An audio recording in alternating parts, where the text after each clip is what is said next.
February 1855, Balaclava Valley. I write with my hands still trembling. The fog this dawn wasn't only from the sea, it seemed to rise from the ground itself, as if Crimea were breathing through fissures no one has mapped. They said it was an artillery test. Lie. If it were only that, why were we ordered to keep our mouths shut before we even lined up our boots? We were led in silence to a high point, far from the other regiments. I saw officers who never appear in the trenches, and men in dark coats with no insignia at all. They spoke softly, like priests at a funeral. Someone whispered, "Hyperborea Protocol," and I pretended not to hear. Since I arrived, Malakoff is a forbidden name. Too many guards, too many corridors, too many orders. The cannon didn't look like ours. It was wrapped in copper coils, and from them came a constant bluish glow, like cold fire. The projectile wasn't round either. When I saw it under the tarp, it was a polyhedron, 12 faces, too heavy and too clean for war. An engineer, they called him Vladimir Sokolov, ran his hand over the alloy like someone checking a seal. They said it resembled bronze and magnetite. All I know is it didn't rust. If you are reading these lines, do one thing. Don't accept the easy version. Tell someone, copy it, hide it, because what I saw today will be denied, and I have already heard officers rehearsing the word pneumonia for other deaths that haven't even happened yet. Do you also notice how everything here sounds prepared? The target was a grounded ship, the HMS Agamemnon. When they gave the order, I expected the blast and the black smoke. It didn't come. What came was a sharp, thin buzz entering through the skull. Horses dropped as if struck by an invisible hammer. Some men fell to their knees. I felt hot blood run from my ear, and I wasn't the only one. The projectile crossed the fog like a blue star. On impact, absolute silence, as if the world held its breath. A sphere of white light swallowed the ship for moments. Then, nothing. No wreckage, no flames, no scream. Only a fine white powder floating over the icy water, like ash from a fire that never existed. What kind of weapon erases a ship without leaving a trace? And what exactly is buried beneath these hills to require such a lie? They gathered us up as if we were guilty of having eyes. A sergeant walked along the line repeating that no one saw anything. And I thought, how be you deny a ship that turned to dust? Even so, they denied it. They ordered us to wash blood from our ears with cold water, change the bandages, and return to duty as if it were just another morning in Crimea. But there was something different in the air, a bitter electricity, like a storm that never arrives. The next night, I was assigned to carry crates toward Malakoff. It wasn't common for a common soldier to cross certain gates, but the movement was greater than normal, and the officers seemed too rushed to maintain the routine of prohibitions. The crates had no markings, only symbols scratched in charcoal. The metal of the tunnel hinges, I swear, there was no rust, despite the damp. That doesn't make sense here, does it? Down there, I saw men who were not of the army as I know it. They called them renegades of the steppes. Some spoke little, others didn't even seem to speak Russian properly. What they all had in common was the way they touched objects as if they were instruments, not weapons. And then I saw again the projectiles, the so-called Nikolaevich rupture projectiles. 12 faces, perfect polyhedra, with an alloy that resembled darkened bronze and something granular, heavy. Magnetite, they said. They were not cast iron spheres. There was no smell of black powder. There was a strange silence around them, as if sound preferred not to touch them. I stopped near a half-open door and heard a man explain, and I kept every word like someone stealing bread. It was the engineer Vladimir Sokolov. He spoke to hard-eyed generals, but I noticed fear there, hidden behind mustaches and medals. Sokolov said it wasn't an explosion, it was resonance, that the Red Mercury, sealed in a capsule at the heart of the projectile, conducted the ether. Ether, the invisible energy that fills space. I almost laughed inside, until I remembered the ship vanishing without fire. The impact doesn't push outward, he said. It creates a molecular vacuum. Matter comes apart. I saw a general clench his fingers like someone trying to crush his own doubt.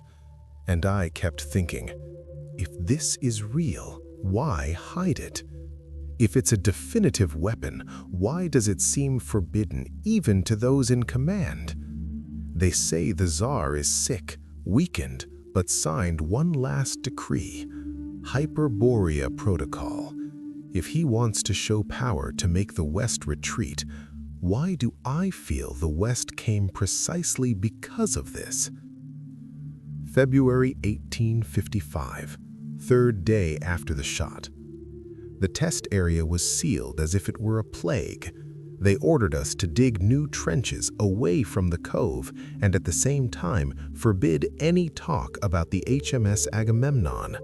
But I saw the white powder caught in the folds of our clothes, shining when the light hit it. If that was nothing, why did they burn the tarps and throw lime onto the carts? The next dawn, the sky rose with a wrong hue. It wasn't winter blue, nor the common gray of smoke. It was a sickly violet, like a bruise. The wind went still, heavy, and the temperature plunged within hours.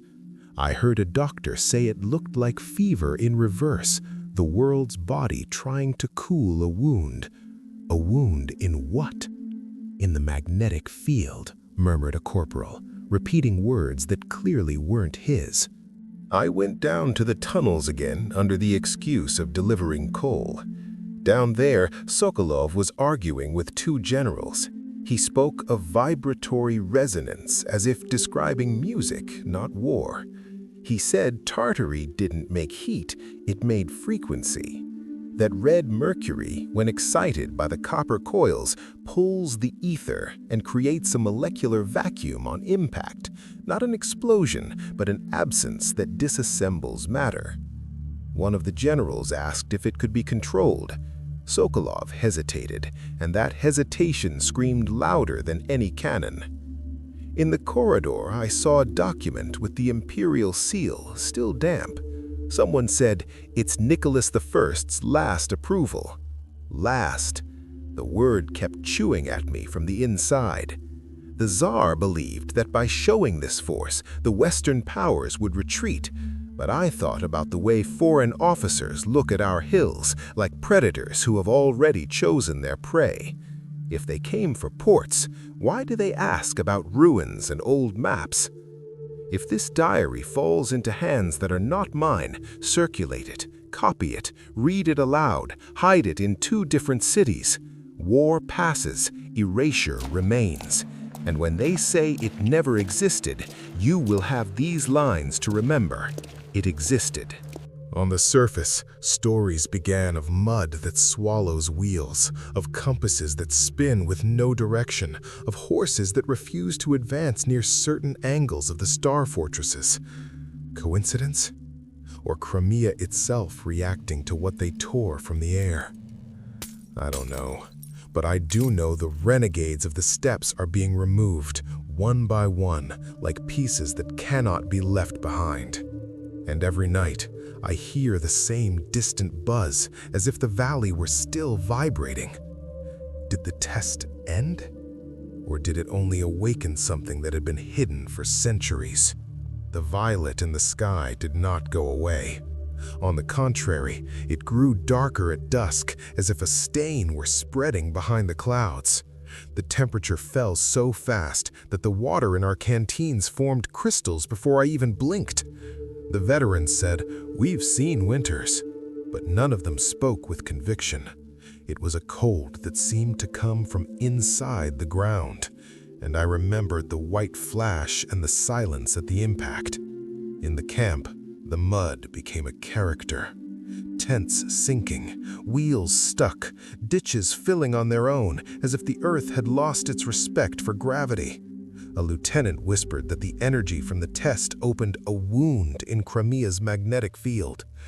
I don't know what a magnetic field is, but I know when a compass goes mad. Mine spun 3 full turns near the star lines of the fortress and stopped, pointing to nowhere. Orders changed. Instead of reinforcing Sevastopol, they ordered us to protect specific entrances to Malakoff. If anyone asks, it's a depot, they repeated. A depot of what? Of air? Of ether? I saw the men without insignia again, and this time, alongside them, foreign figures, too discreet to be prisoners. One of them spoke low French, another had the hard R of English. Who visits a bunker in the middle of a siege? I passed by a room and heard a word that should not exist at the front. Curators. They spoke as if it were an order, not a group.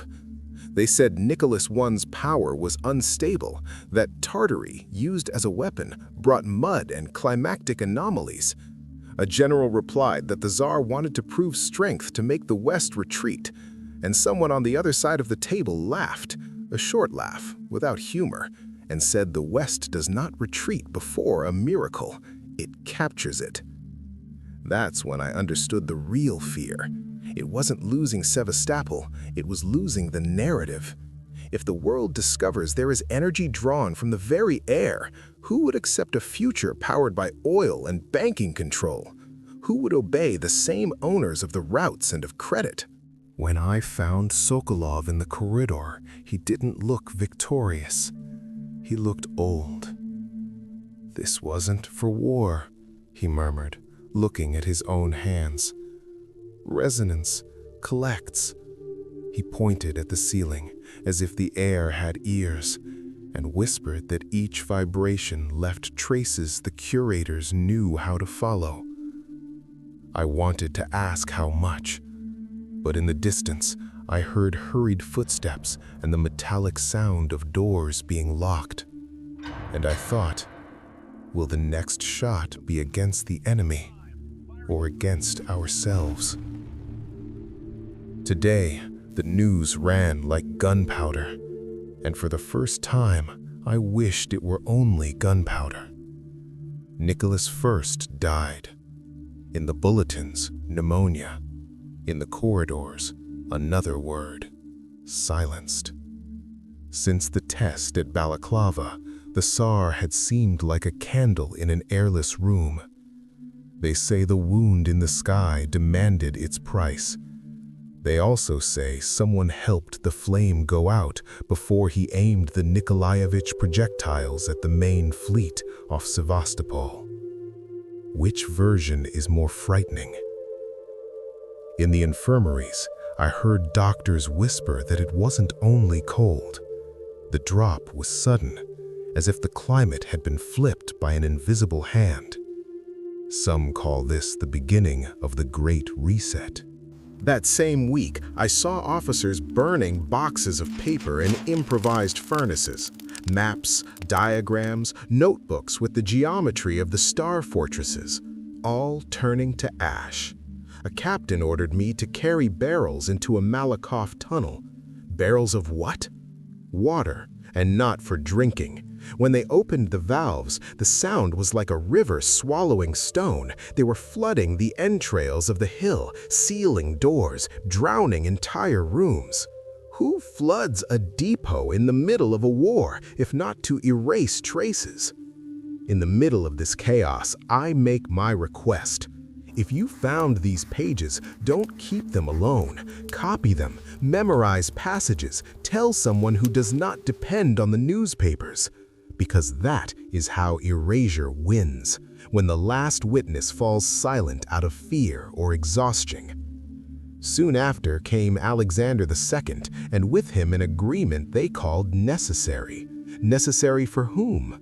I heard of a clause that never made it into the announcements, a cold demand: destroy all records of Greater Tartary and Crimea. Ether machines would have been melted down, the renegades of the steppes disappeared, and what remained of the fortresses came to be called, with a polite smile, Russian defensive works.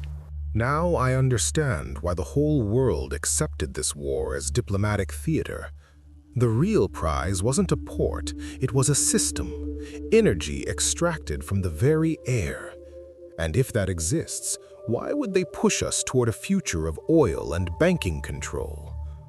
I look at the cities with buried windows, at the old architecture no one can explain without stammering, and I feel I walked over a cemetery without gravestones. Crimea was not defeated by tactics. It was defeated by silence.